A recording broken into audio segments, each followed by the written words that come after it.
Shalom everyone. Many of you guys know or have heard of the SEYFO Center, also known as the Assyrian Genocide Research Center. And today we have the privilege of interviewing Dr. Ramina Jajoo, who's the president and the strategic consultant of the Arizona chapter of the SEYFO Center. Welcome, Dr. Ramina, and thank you for taking the time to have this interview with us. Thank you, Jennifer. It's so good to be here with you. I'm so looking forward to this conversation. Super excited. Thank you for having me. Thank you, thank you. Our people have heard of the SEYFO Center, but many others have not. And could you please just give us like a background or like an overview on how it started, what it stands for, what happened since its establishment? Sure, yeah. So SEYFO Center, the word SEYFO, as you know, stands for or means sword in Assyrian, the Western dialect. Our organization is also known as the Assyrian Genocide Research Center, and the whole organization really started in 2004 in Europe by some activists, Assyrian activists, who really wanted to work towards Assyrian genocide recognition. And basically several people from various countries, let's say Germany, Sweden, they got together and they started advocating for the recognition of the Assyrian genocide. And this took place under the leadership of Sabri Atman. He's the founder and the current director of SEYFO Center. He now goes by the name Sabro Bengaro because he prefers his Assyrian name, not the Turkish name that was given to him. And then basically one of the first things that they did, and I have some of the books out here, was that they met with the European Parliament. They went through the process of recognition there. They published all the work that they did there. And then the next step was in 2007, they contacted the International Association of Genocide Scholars. And they also recognized the Assyrian genocide, which was a huge step. So it really started as an advocacy group, but then it expanded into education, research, advocacy in other countries, collaborating with various organizations who work on the topic of Assyrian genocide, which needs a lot of work. Absolutely. And this leads us to the first question. Yes. Which is about the key achievements of the SEYFO Center since its establishment. How many countries have recognized the genocide, the SEYFO genocide in 1915? If you can tell us what happened in regards to the recognition and advocacy. Sure, yes. So the countries that and I made a list because I always forget, so I have to make a list and read off that, if that's okay. So the countries that have so far recognized the Assyrian genocide include Czech Republic, Netherlands, Sweden, Germany, I believe Greece, but I'm not 100% sure, the Vatican, and then more recently France, both in the Parliament and the Senate. But of course that was done in collaboration with the Assyrian Association of France. And of course, I know in Australia, you guys have, not the country, not the federal government, but 3 states in Australia have recognized the Assyrian genocide. And I think 2 of them are New South Wales and Tasmania, I believe. I don't know what the third one is. Hopefully, maybe you know. And then when the USA chapter, or the USA, the USA chapter of SEYFO Center was established in 2011, more work was done, and other states have recognized the genocide, and those include Iowa, Indiana, New York, California, and the State Assembly in California, Arizona. We did a first proclamation in Arizona recognizing or proclaiming August 7th as Assyrian Martyrs' Day and recognizing the 1915 genocide. And then the governor of Illinois also proclaimed August 7th as the Assyrian Martyrs' Day. So this is not all SEYFO Center's work, but this is a list of countries in United States that we know of that have recognized the genocide. So a lot of us, when we see the SEYFO word, we just think that it's limited to the work of the recognition of the genocide. Yes. We don't think of any other projects. But could you please tell us some of the current or even the upcoming projects or initiatives that the SEYFO Center is organizing or it's focusing on, especially with community engagement and educational outreach? Oh, terrific. Yes. I can talk about this for hours, but I'll focus a little bit about SEYFO Center itself, and then we'll go to what SEYFO Center Arizona chapter is doing. So SEYFO Center itself has, as you can see, 4 publications. So what we do is we want documentation. Documentation is very important. We have probably in excess of 300 oral testimonies that have been recorded. Some of them go back to maybe 20 years ago. And all of these need to be archived. So that's one of the biggest projects that SEYFO Center has. Sabri and I are working on that. We recently collaborated with the Armenian Promise Institute at the UCLA. They have agreed that to archive the videos and the recordings. The biggest hurdle with that is that we need to translate them and transcribe them, which will take a lot of time and a lot of manpower. And a lot of these interviews, Jennifer, they're done in different dialects and also different languages. Some of them, let's say, are done in German or in Turkish, Arabic. So we need to find people who can translate those into English for us so we can put the subtitles and then archive them for research, because we really lack resources, and we are holding on to these interviews that are absolutely crucial in terms of documentation. Let me tell you something. Like the Shoah Foundation at USC, they actually archive the interviews, the oral testimonies of Holocaust survivors. They have over 60,000 videos. We have 300, so we need to be able to get these 300s archived, and it needs to be done. There is no such a thing that, nothing like that exists anywhere, so we need to take care of this big project. The other thing is that, of course, advocacy work, working with various politicians, various political parties. Sabri is busy in Europe right now touring, and then on top of that, we do the educational aspect of it, which really now comes into, we come to the role of Arizona chapter. So if you want, I can go a little bit more detail with that. Sure. I mean, just going back to the point of the videos, it's really significant to have these videos. As you said, we don't have enough research on the genocide topics, the Assyrian genocide topic mainly. So when I go back for assignments in university to find something about my genocide, I don't end up finding any information. So videos like that are significant and need to be translated as soon as possible. Absolutely. With the Arizona chapter, narrowing it down to your chapter, you're the lead for the Arizona chapter. Could you please tell us more of your chapter and how it had met the mission of the SEYFO Center, and if there's any projects that they have organized or they organizing for soon, like this year or next year? Yeah, absolutely. So the Arizona chapter started also in 2011 at the same time as the USA, shall we call it the chapter.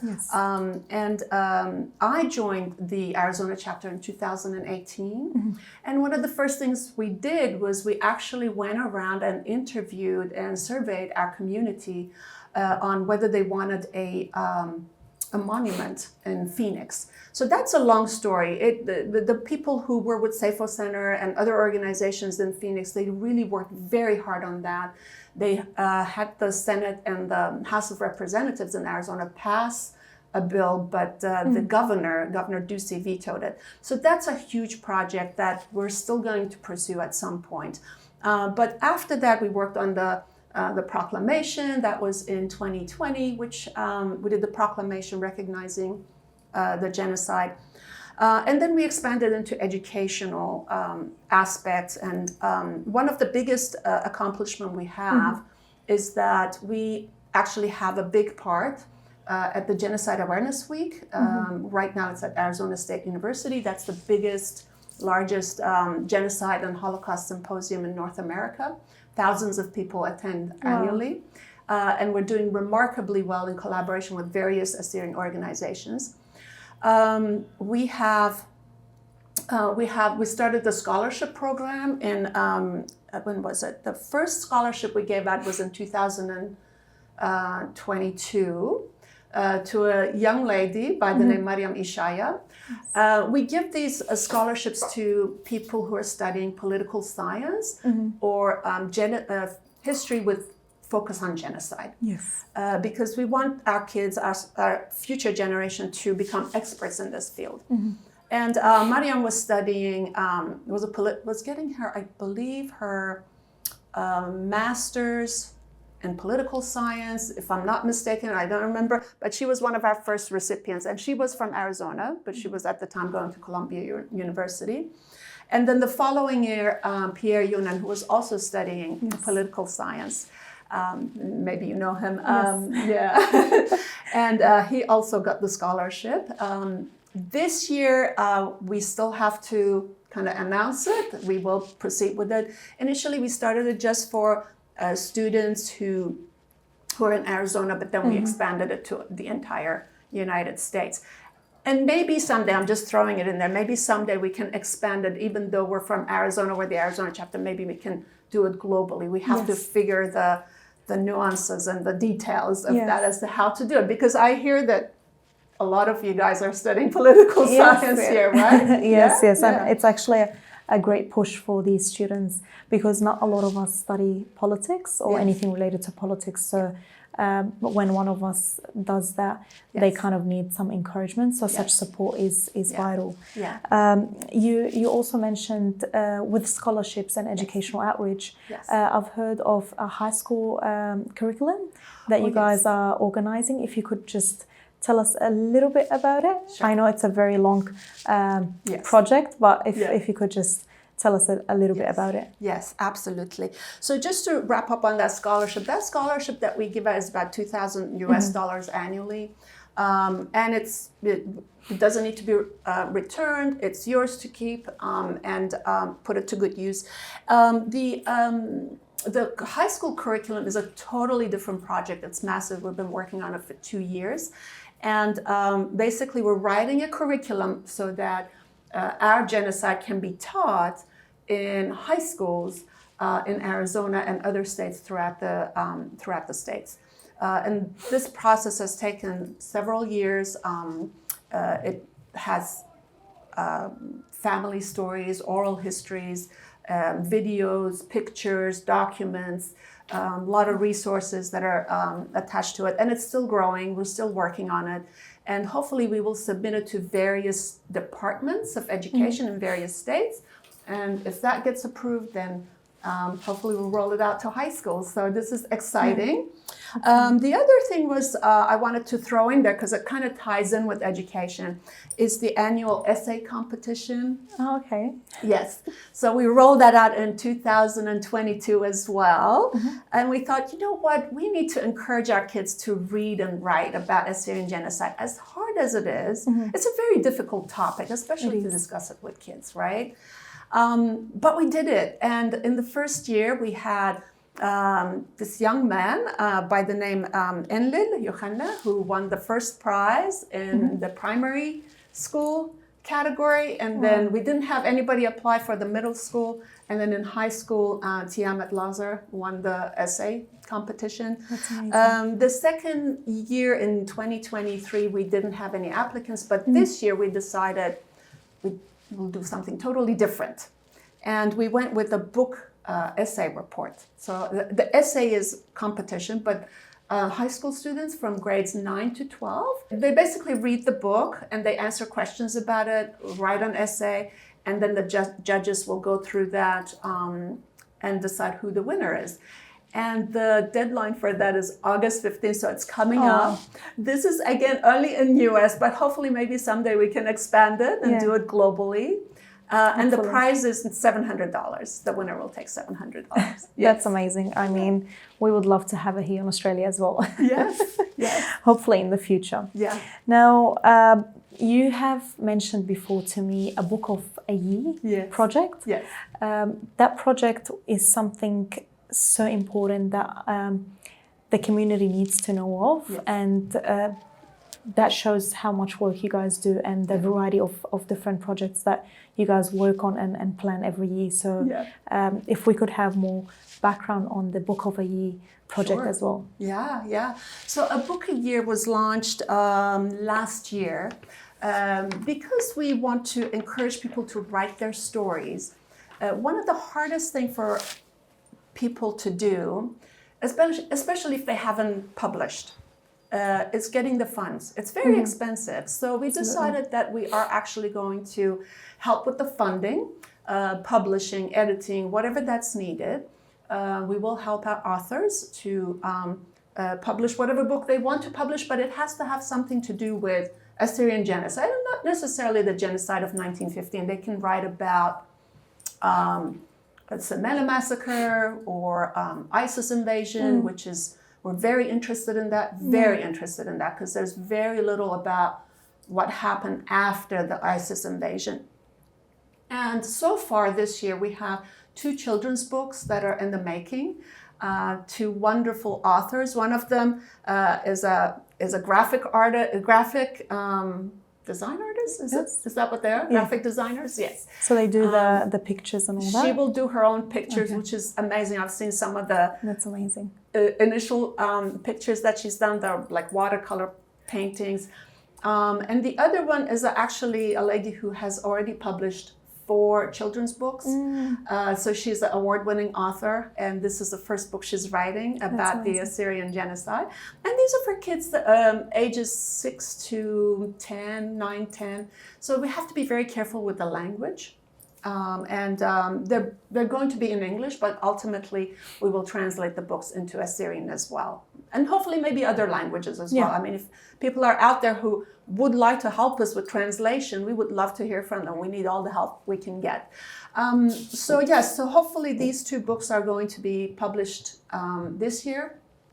And tying in with that is writing your own stories. It's very important for our people to understand that as hard as their stories are, as difficult as they are to recite, whether they're their own experiences or their experiences of a relative or a friend, a distant family member, it's very important that they write it down, because that becomes history. It's as simple as that. And we would love to hear those stories. We would love to finance them, fund them, help them. We'll edit them for them. We can publish them. We can publish them anonymously. We can publish them any which way they want. In fact, since you and I had talked, we just came up with another project kind of that ties in with that, is to come up with a book that focuses only about the invasion of ISIS, and people would recite their personal stories and write them out, but each person would write 1 chapter. So if we have about,